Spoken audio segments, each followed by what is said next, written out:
Mwaramutse nanone mumeze mute bakunzi b'inimbara twari dukumburanye nari mbakumbuye cyane. Igitondo cyiza rero kuri mwebwe mwese mubana nawe n'umunsi ku wundi, mu gitondo cyiza mwebwe mudahwema kunyereka urukundo rwanyu. Nishimiye kubavugisha, nishimiye kugaruka kuganira namwe. Ikiruta byose mbazaniye inkuru nziza nyinshi zitandukanye, ariko disi muze kwakira nimbi kuko mwese ijisho rirabihera. Mu rugo kwa mama Love umunezero ni wose, ariko kwa mama Shema naho hatashye agahinda. Mama Shema yifuzaga ko Shema na Aline baba umugore n'umugabo, ariko nyuma yo kumenya ibyo Aline ari gukorera Shema byamunaniye kubyihangana, avuga ati urukundo sirwo nigeze nkunda, sirwo nashatse, ntabwo nigeze nshaka ko umwana wanjye ajya mu bintu ameze nk'ikigoryi. Mwabibonye ukuntu Shema ari kugenda yayama buri kanya ari kugenda ahinduka undi muntu, ari kugenda aba ikintu cy'ikiwerewere kiri aho, ariko Mana ivuga bikabwa, ategeka bigakomera. Turakwinginze irengera ubuzima bwa Shema. Bakunzi ba Shema rero, niba mufite umwanya, mufite urukundo, mumbabarire muze dufatanye gusenga ibi bintu Shema abone inzira yo kubivamo. Ese Manzi naza kumenya ibi bintu muze gucika rero, ibyo byose uyu munsi tubisanga ahangaha kuri Entertainer. Niho tuje gukura ukuntu Manzi agiye gufata Aline. Ese Aline mu gufatwa na Manzi ubundi hari ikintu biri buze guhindura kuri Shema kamaze kugera ahandi hantu kure? N'ababeshye nanjye ubwanjye mfite ubwoba. Mama Love na Mado mu bitaro rero, Hakimu yabahagejeje, ariko disi Hakimu uri umwana mwiza. Erega naho atibye agenda ababwira ati nari umujura. Inshuti zanjye, niba ufite ingeso yari yarakunaniye ukaba wumva ari cyo gihe cyo kwihindura, harageze nawe ngo wigire kuri Hakimu, kuko ushaka gukira indwara arayirata. Komeza wisanzure, wumve ko cya kintu wakoraga utagikora, wumve ko cya kintu wakoraga ugomba no kukibwira abandi ntibagikore. Inama ya Hakimu, ubuhamya bwa Hakimu buri kumfasha muri iyi minsi. Nawe niba hari ingeso wumva wifitemo kandi itanejeje sosiyete nyarwanda, gerageza wihane, wigire kuri Hakimu, kumva ko ugomba kwaturira buri umwe wahoze uri we n'uwuri w'aka kanya. Simbatinde rero umunsi w'ejo murabizi ukuntu baje kuri moto birukanka. Madamu iribuka ko yataye n'igitambaro, kuko niba wari ufite igitambaro cy'umukara, niba mubyibuka neza mama Love yari afite igitenge, yanagitaye mu muhanda, ariko aranga arakomeza ati kanjye kwirebera umwisenge neza, iby'igitambaro ntacyo kimbwiye. Mu kugera mu bitaro rero bahasanze wa mukobwa watoraguye Love, ariko n'ubu ngubu ejo murabizi ko twasize bataragera kuri Love, kuko Love yari ari muri kondisiyo itari nziza. Abadogiteri bari muriho bose bavuga ko ari muri kondisiyo itari nziza. Ese inshuti za Love, koko amasengesho yanyu aracyakomeje? Mwiteguye kumva Love avugirwamo, Love avuga, Love wa wundi twari tuzi w'umujyanama wacu, ariko ukora ibintu byose bifite amahirwe?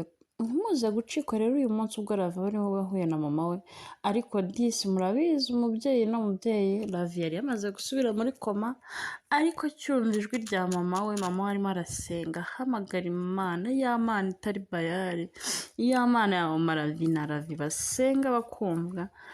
Bagiye kubona babona intoki za Love ziranyeganyeze. Inshuti z'intimba ya Love, mvugira ngo amena niba ushimishijwe no gukanguka kwa Love, kuko Love ni umuntu dukumbuye, nubwo atarakanguka ngo avuge, ariko nibura kuba anyeganyeje intoki dufite ibimenyetso by'uko Love ari muzima kandi afite no gukanguka. Kuri Winnie rero niho hantu wowe ubwawe ugomba gukura amakuru ya nyayo. Mu gihe rero kwa Love bari bamaze kubona Love yanyeganyeza intoki, Mimi nawe yari ari mu nzira ajya gusura Manzi. Murabizi neza ko urukundo ruri kugurumana, ariko bidakuyeho ko Mimi mwibuka ko ari afite ikizamini yatangiye no kwigishwa na Shema na Manzi. Niyo Manzi atagiye kumureba, baba bari kwigana kuri telefone. Ese ubundi yatite kuri telefone ko mbona Mimi atayifata nka Etide, ahubwo aba ari konsantre ku rukundo? Mwuka byaramwe Mimi iki kizamini azagicaho?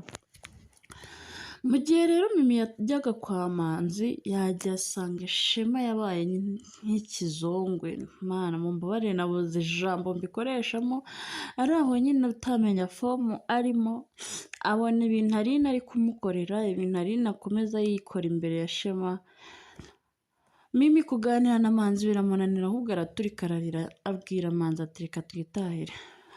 Ahita ataha, Manzi agenda yinginga tubaye icyo ati Shema yabaye iki, Shema byagenze bite, Shema afite ibihe bibazo, Shema ko yitwara kuriya, ibibazo nk'igihumbi. Mu by'ukuri inshuti z'intimba yarawe, musengere iyi famiye, musengere uyu mudayimoni w'umupfumu wateye muri uru rugo ajye kure ya Shema, kuko Shema wacu turamukeneye, afatanya na Ravi turamukeneye, ari wa mushema twishimiraga twese. Niba rero utarakora subscribe kora subscribe, ubundi ukore comment, share yawe ni ingenzi cyane, like yawe ikaba akarusho, ubundi tukajya twibanira 5/5. Reka mbifuriza igitondo cyiza mwebwe mukigera ahangaha aribwo mutangiye kunyumva. Hari ababa batangiranye nanjye ikiganiro wagera hagati ukihutisha ukabugejeje nkaha. Nawe ntabwo nakwibagiwe rero kukwifuriza umunsi mwiza. Mu gihe rero umaze kubifuriza umunsi mwiza, kankwibutse neza ko dufite Tito ukidegembya hanze hariya, umaze kumenya amakuru y'uko ari Ravi atapfuye, akaba afite amakuru y'uko Aline ari gukoresha Shema nawe bidakwiye. Ese Tito araza kuvuga ukuri? Tito aremera ripfane? Ese mu gihe ibintu byose biriwe bije kuba bikagera kuri minisitiri, bikagera no kuri mama Shema, aha hantu haraza guca iki? Bakunzi rero ba Shema na Ravi, ndabinginze musengere Shema, ndabinginze musenge cyane, musengere Ravi, kuko turabizi ko Ravi yakize. Gusengera Shema byo ni itegeko kuri Ravi, kandi ndabizi ko Ravi azatugarurira Shema wacu. Mumfashe rero tube duhaye akanya Aline yidagadure mu byo arimo, ariko dusengere Ravi agaruke. Ravi naza turabizi neza ko Shema nawe azakira kubw'amasengesho ya Ravi, kuko Ravi murabizi neza no muri koma ahari muba mwumva ukuntu umutima we ukora, ukuntu aba atekereza Imana, asenga, ahamagara, asabira Shema, asabira mama we, asabira Mimi, kandi ari muri koma. Murabizi nyine ko umutima we uri gukora, aba yumva, abasenga. Namwe musenga amasengesho yanyu azajya mugeraho dimo. Mbifuriza umunsi rero tuze gusubira ku munsi w'ejo, ubwo nzaba mbazaniye inkuru nziza noneho yakadasohoka. Muze gucika rero ubwo Ravi ari bo bavuye muri koma, ndabizi mwese mukumbuye kumubona. Imana ibandindire.